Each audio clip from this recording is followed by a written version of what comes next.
This is my Nintendo Switch. That's my Switch. I love the Switch.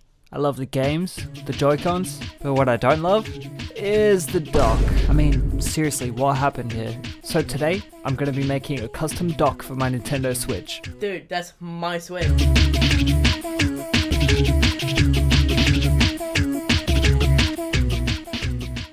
Starting this video, I had a few ideas of what I would like to do.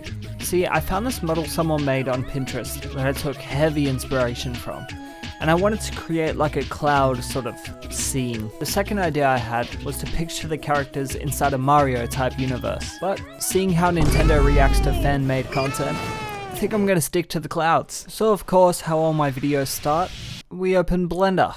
We do the essential of deleting the starting cube, and then adding it back, and we're off. I began by finding reference images of the Nintendo Switch, so I could accurately scale my model. I decided I want the characters holding a controller, and for some reason I began modeling the Xbox controller, which makes total sense because it's a Nintendo Switch. Going off my initial sketch, I wanted Curio being taken away with the controller, with Curio holding onto him around the waist, so I began to model them. Now here I began adding a couple more of my characters. Initially I wanted this project to incorporate as many characters as I could, but moving forward I realized that it was a bit too much. That's not to say I won't use them in future projects. I was beginning to get annoyed.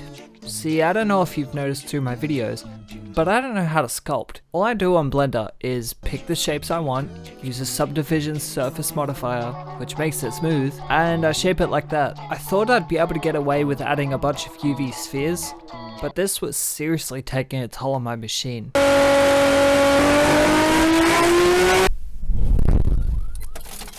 It wasn't until I stumbled across this tutorial by Tuts by Kai that I learned about the meatball. The meatball? To add in a meatball. The metaball, which is basically a UV sphere, but when I duplicate it, it joins together. And with a bunch of them, it kinda looks like a cloud. I added some crystals behind the clouds. I added some pegs onto the crystals. This will be how I will attach the characters to the actual model when it's printed. After using my diabolical method of measuring, I realized that my print bed was not big enough. So I split the model into two, and I sent it on its way.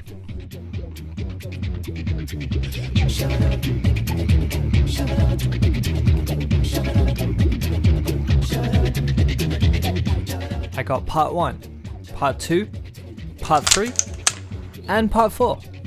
I did a test fit with all the parts in front of the Switch, and man, there's just something about black PLA, it's just so clean.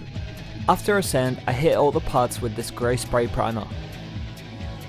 As I mentioned in my video before, I still haven't got around to buying a white spray primer, so I went back with this white gesso and filled in all the areas I wanted to be white. I covered the clouds, the characters' heads and legs. Then it was time for some paint. Obviously I'm going to keep Curia and Curia the same colours, but this time I used more of baby blue on Curia and more of sort of a pastel pink for Curia.